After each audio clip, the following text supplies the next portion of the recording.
नमस्कार, मैं एकता और आज हम स्टूडियो में मौजूद हैं। एक बार हम आपके जहन में दोबारा 2015 के केस लेकर आए, आपके साथ कुछ उस लम्हे को याद करने जा रहे हैं। आज हमारे साथ एक खास मेहमान हैं। 2015 का सारा हत्याकांड सभी को याद होगा, न्यूज़पेपर की सुर्खियां बनी थी, टीवी चैनलों में दिखाया जा रहा था। लोग उसके इंसाफ के लिए, उस घटना को जानने के लिए बेताब थे कि कैसे उस कार दुर्घटना में सारा की मौत हो गई और उसके पति को खरोच तक नहीं आई। क्यों ऐसा हुआ, क्या वजह रही? जब प्यार मोहब्बत था आपस में तो कैसे ये हो सकता है कि पति को कुछ भी नहीं हुआ, पत्नी की जान चली गई? लंबा केस चला, सुर्खियों में रहा, पेपरों में आया, छाया रहा। लेकिन जब धीरे धीरे लोगों के जहन से वो जाने लगा, लेकिन एक माँ ने वकील बनकर अपनी बेटी को इंसाफ दिलाने के लिए उसने कमर कस ली। हर एक मौके पर, हर एक जगह खुद गई, लड़ा अपनी बेटी को इंसाफ दिलाने के लिए। आज भी भटक रही हैं, हर एक बात को सबके सामने रख रही हैं कि और इस इंतज़ार में हैं कि कब उनकी बेटी को इंसाफ मिलेगा। वो बूढ़ी माँ की आंखें आज भी आंसुओं से हमेशा गीली रहती हैं।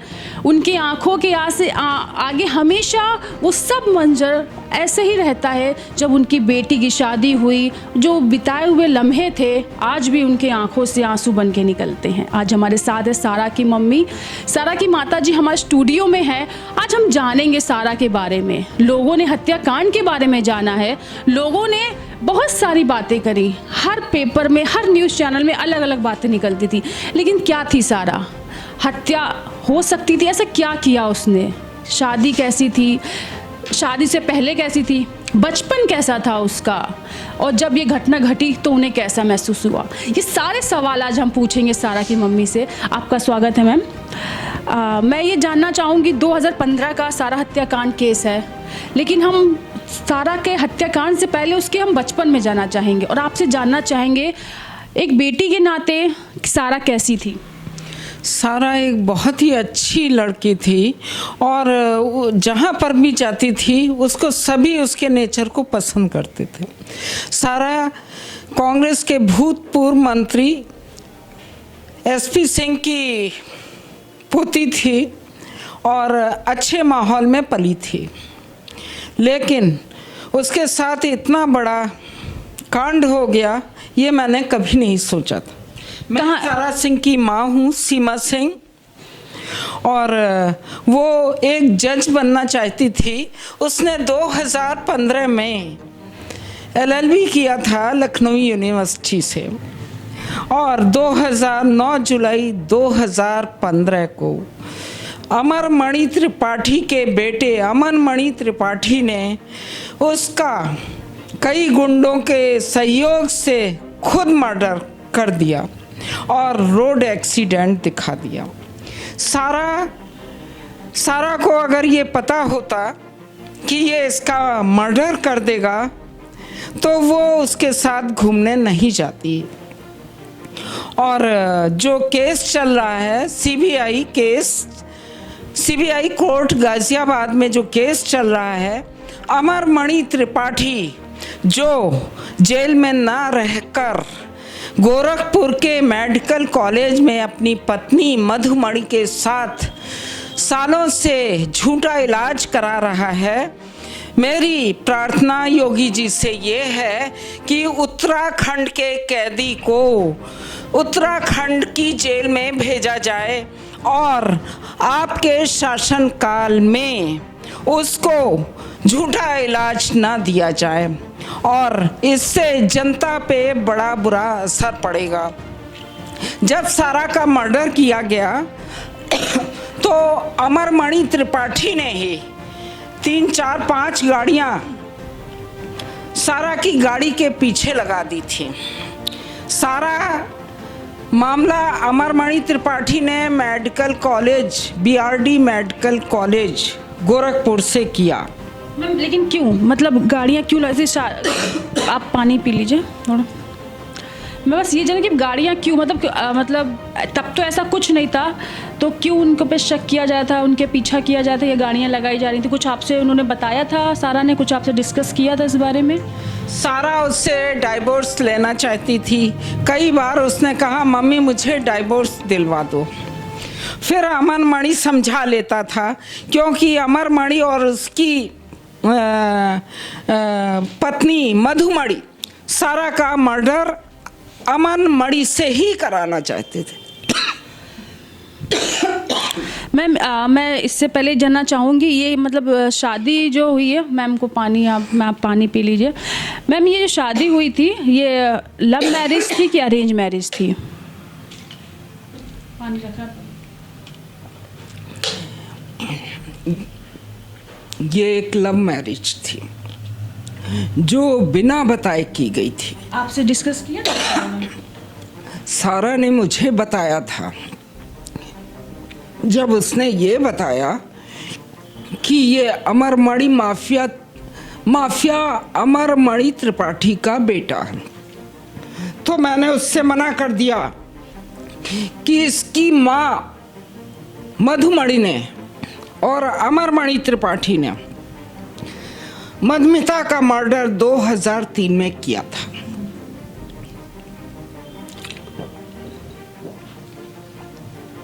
तो सारा को ये समझा ले गया, बाहर मिलता था। उसके बाद अलीगंज के आर्य समाज मंदिर में इन दोनों ने शादी कर ली।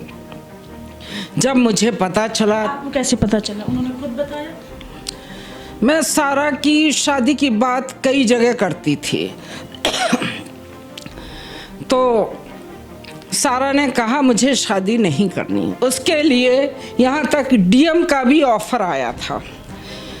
डीएम का ऑफर आने का मतलब है कि सारा को लोग कितना लाइक करते थे और उससे शादी करना चाहते थे। लेकिन ये लड़का अमन मणि त्रिपाठी अपने फादर और मदर के बारे में कहता था कि मेरी परवरिश मेरे रिश्तेदारों ने ठीक से नहीं की और मुझे खाने को नहीं देते थे इसके चाचा और ताऊ, और ये बिल्कुल हेल्पलेस होता था। इमोशनली सारा को ब्लैकमेल किया इसने। और जब शादी हो गई तो इसका ऑब्जेक्शन अमर मणि त्रिपाठी और उसकी पत्नी मधुमणि ने और अमन मणि की बहन तनुश्री ने किया, और दूसरी भी बहन है एक, उसने भी किया। अमर मणि त्रिपाठी ने घर पे बहुत सारे पेपर्स पे अमन मणि त्रिपाठी से साइन करवा लिए थे। उस समय अमन मणि त्रिपाठी मेरे ही घर पर गोमती नगर में था। उसने साइन इसलिए करवा लिए थे कि वो सारा का मर्डर अपने बेटे से करवा सके और जितनी प्रॉपर्टी में अमन मणि त्रिपाठी के नाम है उसको हटा दे उस प्रॉपर्टी, इसलिए उसने साइन कराए थे। इस टाइम पे क्या दिक्कत थी जी? सारा से क्या दिक्कत थी? शायद उस माफिया को और किडनैपर अमर मणि त्रिपाठी को ये लगा कि उसके बेटे ने उसकी बात नहीं मानी और एक राजपूत लड़की से शादी कर ली और उसको नहीं बताया। उसका ईगो हर्ट हुआ और लोगों ने भी सारा के बारे में उसको भरा, इतना भरा कि उसको सह मिल गई। और उसके बाद अमर मणि त्रिपाठी और मधुमणि त्रिपाठी के षड्यंत्र से ही अमन मणि की हिम्मत बढ़ी और उन्हीं के सहयोग से इसने मर्डर किया। इन दोनों का रिश्ता कैसा था? रिश्ता बहुत खराब चल रहा था। शादी के तुरंत बाद से? कब से? शादी के कुछ दिनों बाद से ही अमन मणि अपनी औकात दिखाने लगा था। शादी के बाद से? हाँ, और उसने सारा को मारना पीटना शुरू कर दिया। जब मैं दिल्ली में अपने बेटे के पास थी तो सारा ने रोते हुए फ़ोन पे बताया मुझे, मम्मी अमन मणि ने मुझे बहुत बुरी तरह मारा है। जब मैंने उसको फ़ोन किया अमन मणि को तो उसने सिर्फ सॉरी कह के बात टाल दी। और सारा का मिसकैरेज भी इसलिए हुआ था क्योंकि अमन मणि त्रिपाठी ने उसके पेट में लात घूंसे मारे थे, इसलिए उसका मिसकैरेज हुआ था। सारा इतना परेशान हो चुकी थी अमन मणि त्रिपाठी से कि उसे हर हाल में छोड़ना चाहती थी और ये समझा ले जाता था। इसने 10 जून कहा था मेरा बिग डे होगा। सारा समझती थी कि 10 जून बिग डे इसलिए होगा कि उसकी लाइफ ठीक हो जाएगी, लेकिन इसने मर्डर का प्रोग्राम बनाया था। तो 10 जून तो नहीं, लेकिन 9 जुलाई 2015 को ये सक्सेसफुल हो गया सारा का मर्डर करने में। और उसके बाद डीजीपी जगमोहन यादव, समाजवादी सरकार का शासनकाल था उस समय, डीजीपी जगमोहन यादव उत्तर प्रदेश में बहुत बड़ी ताकत थे और पूरे उत्तर प्रदेश की पुलिस उनके अंडर में थी। अमर मणि त्रिपाठी ने ऑपरेशन रावण 2015 में अक्टूबर में ऑपरेशन रावण एक दिखाया गया किसी चैनल पे, जिस पे इसने ये कहा है अमर मणि त्रिपाठी ने कि डीजीपी जगमोहन यादव उसके दोस्त हैं। जब डीजीपी जगमोहन यादव अमर मणि त्रिपाठी जैसे माफिया के दोस्त हैं तो सारा का रोड एक्सीडेंट फिरोजाबाद की पुलिस को प्रेशर में लेके दिखा दिया गया और अमन मणि ने ललन टॉप पे मीडिया के सामने अभी 3-4 दिन पहले मैंने ये सुना कि ये कह रहा है कि शिवपाल यादव से इसके घनिष्ठ संबंध हैं। शिवपाल यादव से घनिष्ठ संबंध हैं तो इसको मर्डर का डर ही नहीं था। इसने सोचा पूरा केस रोड एक्सीडेंट हो जाएगा और मैं बच जाऊंगा। इसको इस बात का अंदाज़ा नहीं था कि हर चीज़ दिमाग से सोची जाती है। मैं उस रात में चलते हैं दिल्ली से जब फिरोजाबाद जाया जा रहा था, कार में 2 लोग थे सवार। जाने से पहले कोई बात हुई थी सारा की आपसे? सारा इतनी प्रेशर में थी और ये घुमाने के लिए ले जाना चाहता था।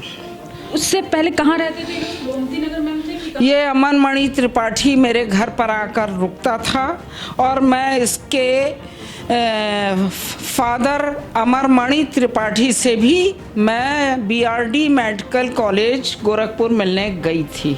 2014 की शायद बात है, लेकिन अमर मणि त्रिपाठी ने इस शादी को एक्सेप्ट नहीं किया था और ये मेरे ही घर से सारा को लेके गया, मेरी आंखों के सामने से लेके गया। किस बहाने से? आपसे क्या बात की? इसने बात नहीं की। ये चोर था, ये मुझसे निगाहें बचाता था और जिस समय ये सामान लेके सारा का निकला तो इसका एक्शन चोरों वाला था। उस समय मैं नींद में थी और सोच पाने में असमर्थ थी। मैंने देखा भी, मेरे दिमाग में एक सवाल उठा कि आखिर ये चोरों की तरह सामान लेके ऐसे क्यों जा रहा है कि मैं जग ना जाऊं। लेकिन मुझे ये उम्मीद नहीं थी ये चोरों की तरह इसलिए बाहर निकला क्योंकि ये मर्डर करने के लिए मेरी बेटी सारा सिंह को ले जा रहा था। सारा से कोई बात हुई उस रात आपकी? सारा ने जाते समय मुझसे कहा मैं जा रही हूँ। मैंने पूछा कहाँ जा रही हो, तो उसने थोड़ा सा जवाब दिया, कहा मैं अमन मणि के साथ घूमने जा रही हूँ। बस इतनी बात कह के वो बाहर निकल गई, लेकिन उसके चेहरे पे खुशी नहीं थी। शायद अमन मणि ने उसको प्रेशर में ले रखा था और उससे पहले 2-3-4 दिन पहले इसने किराए पे एक मकान लिया था जो बहुत ही सुनसान फ्लोर पे था, 3rd फ्लोर पे था गोमती नगर में, वनस्थली में। और इसने कहा था मैं वहाँ रहूँगा और मेरे ही घर से ये सामान लेके गया। मैंने सोचा भाई हस्बैंड है तो अलग रहना चाहता होगा, लेकिन मेरे घर से 40 साल पुराने गद्दे लेके गया। सवाल एक इतना अमीर आदमी 40 साल पुराने गद्दे लेके क्यों गया? क्या वो उन गद्दों पे सोएगा? मुझे वहाँ पर शक हुआ था। अगर ये एक फ़ोन कर देता तो लखनऊ के न जाने कितने लोग वहाँ फर्नीचर और गद्दे सब कुछ पहुँचा देते, लेकिन इसको अपने गुंडों को रोकना था उस घर में और सारा के पीछे लगाना था, गाड़ी के पीछे। इसने ये काम किया। और जिस समय सारा की बॉडी मेरे घर पर थी, नहीं मैम, यहाँ मैं आपको रोकना चाहूँगा। घर से जब निकले लोग, कितने टाइम के बाद, कितने समय के बाद आपको पता चला ये दुर्घटना घट गई है? किसका फोन आया आपके पास पहले? मेरे बेटे सिद्धार्थ के पास एक फ़ोन आया, करीब ये शायद 1 से 2 के बीच में आया। क्या वजह है? ये लोग, मैं नींद में थी, 7-8 बजे के करीब निकले, जहाँ तक अंदाजे से मैं कह रही हूँ, दिन में? सुबह। और एक फ़ोन आया, उसमें एक ने ये बताया कि आप इस तरह की बात की कि उस गाड़ी का रोड एक्सीडेंट हो गया है, और उसने अमन मणि का भी नाम लिया शायद। और उसके बाद बेटे ने मुझे फ़ोन दिया, मैंने पूछा तो उसमें ये पता चला कि अमन मणि ने बताया कि सारा का एक्सीडेंट हो गया है, इसी तरह से बताया। कितना बज रहा था? उस समय 1:30-2 के बीच की ही बात है। 4 बजे निकले थे जी। दोनों लोग, और लेकिन आपको पता चला है 1 या 1:30 के बीच में? जी। और ये मर्डर अमन मणि त्रिपाठी ने करीब लगभग 1 बजे किया है, दिन में। और उसके बाद ये एक स्टोरी बनाई, कुछ लोग कार से जा रहे थे, उनमें से किसी ने फ़ोन किया, और मुझे लगता है वो कार वाले भी इसी के आदमी थे। जब मुझे पता चला तो मैंने इससे कहा वेंटिलेटर पे ले जाओ सारा को, वेंटिलेटर पर ले जाओ। तो जी जी करता रहा। उसके बाद जब मेरी बड़ी बेटी ने इसको फ़ोन किया या उससे बात हुई अमन मणि की, तो कहता क्या, अब क्या करूं, अब तो सारा मर गई। बड़े रूडली इसने जवाब दिया, जैसे अपने षड्यंत्र में शामिल सक्सेसफुल हो गया। मैं क्या करूं, अब तो सारा मर गई, ऐसे कोई जवाब देता है? जिस फोन से आपको सूचना मिली थी कि एक्सीडेंट हो गया, उस फोन में दोबारा कॉल किया? मैंने किया था। किसी ने बात की आपसे? वही बताया, और इसने वही बताया कि यही एक्सीडेंट के बारे में ही बताया, बस इतनी जानकारी हुई। मैं बेचैन हो गई थी कि सवाल ये है कि सारा खत्म हो गई बुरी तरह, और अमन मणि त्रिपाठी के एक खून की बूंद भी नहीं बॉडी पे दिखाई पड़ी। और इसके बाबा जो मिनिस्टर रह चुके हैं, और गुंडे फिरोजाबाद के हॉस्पिटल में पहले से मौजूद थे, उस मर्डर प्लेस पे पहले से मौजूद। हॉस्पिटल डेड बॉडी गई कि रास्ते में ही हॉस्पिटल जाने पर? जब मैं पहुंची हूँ तो मर्चरी में उसकी बॉडी पड़ी हुई थी। किस हालात में थी, क्या लग रहा था देखकर? उस समय मैं सोच पाने में असमर्थ थी, क्योंकि एक माँ के सामने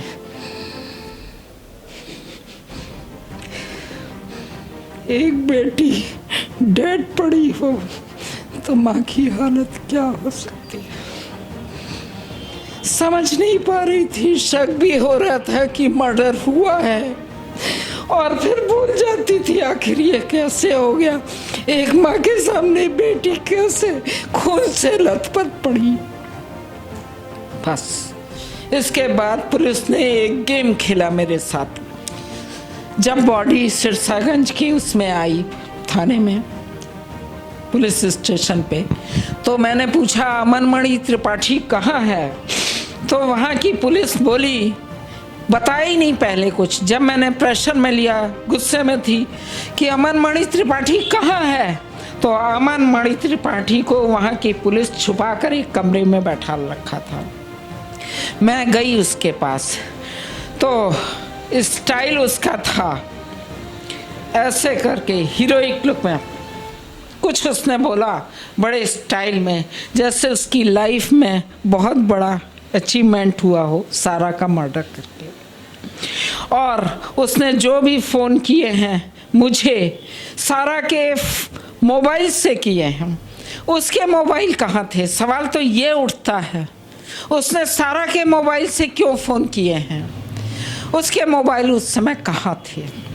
और उसके बाद पॉलिटिकल लेवल पे ये केस पूरी तरह से मैनेज कर दिया गया। अमन मणि त्रिपाठी सारा सिंह मर्डर केस को मैनेज कर रहा है, ये मुझे पता चला है।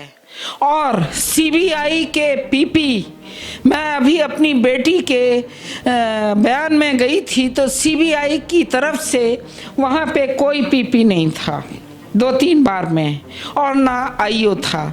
तो मैंने ऑब्जेक्शन किया कि आखिर क्यों नहीं है सीबीआई का पीपी, विटनेस आया हुआ है और सीबीआई की तरफ से कोई नहीं आया, एक ऑर्डिनरी पर्सन भेजा गया था। तो वहाँ पर भी मुझे शक हुआ कि वाकई में केस को अमरमणि त्रिपाठी ने मैनेज कर लिया है। यानी कि सीबीआई जो जांच हो रही है उससे भी संतुष्ट नहीं है आप?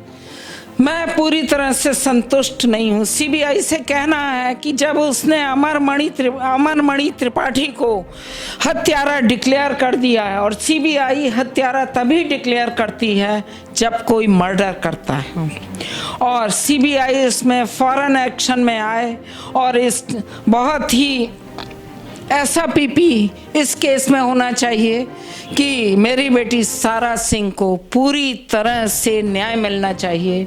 विटनेसेस को अमरमणि त्रिपाठी सेट कर रहा है, उन्हें डरा धमका रहा। बहुत सारे विटनेसेस ने गवाही बहुत गलत दी है। वो अपने बेटे को, अमरमणि त्रिपाठी को बचाने की पूरी कोशिश कर रहा है। वो उसकी सत्ता खो चुकी है और समाजवादी पार्टी ने उसको दुत्कार दिया है। अब वो पूरी तरह से पॉलिटिकल सत्ता पाने की कोशिश कर रहा है। मेरी सारी पार्टियों से अपील है कि कांग्रेस हो, चाहे बीएसपी हो, चाहे और पार्टी, चाहे बीजेपी हो, कोई भी पार्टी अमरमणि त्रिपाठी और उसके रिश्तेदारों को 2022 का एमएलए का टिकट ना दे। अगर उसने, किसी भी पार्टी ने अमरमणि त्रिपाठी को टिकट दिया नौतनवा से या फरेंदा से, तो उस पार्टी का भविष्य अधर में फंस जाएगा। उत्तर प्रदेश की जनता कुछ नहीं बोलेगी, लेकिन जिस समय वो वोट देगी उस समय वो फैसला करेगी कि सारा सिंह के हत्यारे को किस पार्टी ने लिया है, इस पार्टी के अगेंस्ट जाएगी। और मुझे पूरी उम्मीद है कि भाजपा अमरमणि त्रिपाठी को कभी और उसके रिश्तेदारों को कभी अपनी पार्टी में नहीं लेगी।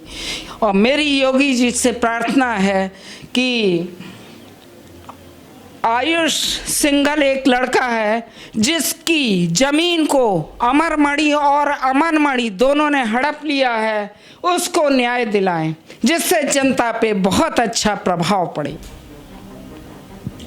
मैम, ये अभी तक की जो कार्रवाई हुई है, आप उससे नाखुश हैं? कहीं ना कहीं सरकार से भी और जो पुलिस प्रशासन है उसने भी आपका साथ नहीं दिया। लेकिन जब ये घटना घटी, आपके पास कुछ लोग होंगे, किसी ने देखा, कोई सबूत, किसी ने कहा कि नहीं दुर्घटना घटी थी, क्या उसकी उनकी तरफ से कोई सबूत पेश किया गया? जी, एक लड़की थी जो इसकी गाड़ी देखकर रुक गई थी और अमरमणि त्रिपाठी ने कहा कि वो रोड क्रॉस कर रही थी। उसने कहा कि गाड़ी आ रही थी तो मैं साइकिल से उतर गई थी। उसने ये प्रूव कर दिया है कि उसने रोड क्रॉस नहीं की। अमरमणि त्रिपाठी ने झूठ बोला है और अमरमणि त्रिपाठी मेरे ऊपर ये ब्लेम कर रहा है कि मुझे उसके अपोजिशन वाले फाइनेंशियली सपोर्ट कर रहे हैं। सारा सिंह एक भूतपूर्व मंत्री की पोती थी और जब एक बार कोई मंत्री बन जाता है तो उसकी हैसियत भी बन जाती है। और उस मंत्री एसपी सिंह की मैं बहू भी हूँ और मैं एक वकील भी हूँ और मैं सोशल भी रही हूँ और मेरे पास भी कोई कमी नहीं है पैसे की। मुझे अपोजिशन क्या सपोर्ट करेगा? मैम, जैसे कि आप जो बात उस समय की हो रही है, उनकी तरफ से ये था, किसी ने ये सवाल नहीं उठाया कि जो बगल में उनकी सीट पे बगल में बैठी हुई थी उसको इतनी चोट आ गई, आप कोई खरोच क्यों नहीं? इस सवाल पे कुछ जवाब दिया था? मैं अमरमणि त्रिपाठी से लखनऊ जेल में मिलने गई थी। उससे मैंने पूछा था सारा कैसे ख़त्म हो गई और तुम कैसे बच गए?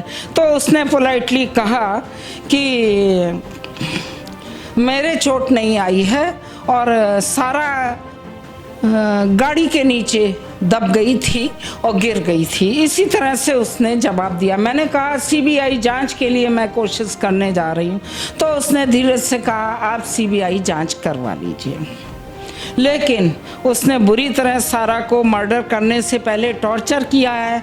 उसके यहाँ पर उसने पता नहीं क्या चीज़ मारी है, रिवॉल्वर का बैक मारा है और यहाँ पर उसने कोई चीज़ नुकीली भोंकी है। उसको इतनी बुरी तरह टॉर्चर किया है। मैं बॉडी खोल के नहीं उसकी देख पाई पूरी, क्योंकि मैं उस समय बड़ी असमर्थ थी, बीमार होती जा रही थी। और फिर जब बॉडी आई तो मैंने उसके गले पर कसने का निशान देखा। यहाँ पर इतनी खरोच थी इस साइड में कि जब उसका गला कसा गया तो उसने यूं यूं किया होगा तो खाल रगड़ गई। इसने बड़ी निर्दयता से मेरी बेटी सारा सिंह को मारा है। मेरी उत्तर प्रदेश की जनता से अपील है कि इस हत्यारे को कोई पार्टी न ले और ऐसी पार्टी को वोट न दे जो इस हत्यारे और इस हत्यारे के रिश्तेदारों को टिकट देती है। ये एक माँ के आंसू हैं जिसने अपनी जवान बेटी को खो दिया। ये उस माँ के आंसू हैं जो इतने समय से आज भी उस एक पल के लिए तरस रही है जब उसे न्याय मिलेगा। सीबीआई जांच के लिए सभी कहते हैं कि जब न्याय नहीं मिलता सीबीआई जांच होनी चाहिए, लेकिन जब उन्होंने बताया कि सीबीआई भी कुछ नहीं कर रही है, हत्यारा घोषित कर दिया गया है, तो वो कैसे बाहर है? क्यों नहीं न्याय मिला? 2015 का केस है, 2021 हो चुका है। अब तक जब योगी सरकार कहती है कि हम सभी अपराधियों को जितने भी हैं सब जेल में हैं या तो यूपी या उत्तर प्रदेश छोड़ के जा चुके हैं, तो फिर अभी भी कुछ ऐसे अपराधी हैं जो वहाँ पर अभी भी मौजूद है, लेकिन नकाब जो है वो ऐसा ओढ़ रखा है कि चेहरे से निकल नहीं रहा है। ये उस माँ के आंसू हैं। 2015 से आज तक उनकी आंखों के आंसू सूखे नहीं हैं। इस स्टूडियो में बैठे बैठे उन्होंने इतनी बार पानी मांगा कि रो रो के उनका गला भारी हो गया, उनकी आंखों से आंसू सूखते नहीं हैं। वो मंजर जब उन्होंने अपनी बेटी को देखा इस हालत में कि वो देख नहीं पाई, अपने होश खो दिए थे, और कोई माँ होती तो शायद हाथ पैर वहीं जोड़कर उनसे भीख मांगती, लेकिन नहीं। आज वो माँ जब हाथ पैर से बात नहीं बनी तो आज लड़ने के लिए खड़ी है, कमर कस चुकी है कि अपनी बेटी को न्याय दिलाएगी। उसने सभी पार्टियों से गुहार लगाई है कि कोई भी टिकट ना दे, क्योंकि जब आप अपनी पत्नी को सुरक्षित नहीं रख सकते, अपनी बेटी को सुरक्षित नहीं रख सकते, आप बहू को सुरक्षित नहीं करते, तो देश के लिए, समाज के लिए आप क्या करोगे? कोई भी सरकार अगर कि ऐसे लोगों को टिकट देती है तो गलत करती, क्योंकि जनता भी इस जागरूक है, देख सकती है कि अगर आप ऐसे लोगों को टिकट दे रहे हो, हमारी सुरक्षा क्या करोगे? जब हमारे देश से ये अपराध कम होगा, जब हमारे देश के बड़े बड़े नेता कहते हैं कि बेटी पढ़ाओ, बचाओ, आगे बढ़ाओ, तो जब बेटी पढ़ रही है, लिख रही है और आगे भी बढ़ रही है, लेकिन जब बेटी के साथ ऐसी दुर्घटना घट जाती है, जिस माँ के आंसू नहीं सूख रहे, उसने दुर्घटना देखी है, वो आवाज लगा रही, वो गुहार लगा रही, तो न्याय नहीं मिल रहा है, तो ना कोई बेटी बचाएगा, ना पढ़ाएगा, और ना ही ऐसी सरकार पे भरोसा कर पाएगा जो बेटियों को लेके भविष्य की बातें जरूर करते हैं लेकिन उन्हें न्याय नहीं दिलाते हैं। क्यों हुआ सारा हत्याकांड आपको बताया, सारा के बारे में हमने बताया, उनकी माँ की जुबानी सुनाया, आपने पेपरों से पढ़ा था, लेकिन आज हम सारा की माँ को अपने स्टूडियो में लेके आए, उनके बारे में जाना। कुछ उस लड़की के सपने थे जहां उसने प्यार भी किया, किसी पे भरोसा किया, उसने उसको चाहे कैसे भी उसका माइंड वॉश किया, कैसे भी उसके साथ शादी कर ली, लेकिन जब उसे हकीकत पता चली, निकलना भी चाहा पर निकल नहीं पाई। पति के साथ सुनहरे सपने थे, उसके आगे बढ़ना चाहती थी, लेकिन उसे धोखा मिला। माँ ने अपनी बेटी के सब कुछ भूलकर उसे न्याय दिलाने के लिए आज आगे बढ़ी है, सभी से गुहार लगा रही कि उस सारा को न्याय मिलना चाहिए, लेकिन न्याय में इतनी भी देर ना हो जाए कि न्याय पर से भरोसा उड़ जाए। इसी के साथ मैं एक आपसे इजाजत लेना चाहूंगी। नमस्कार।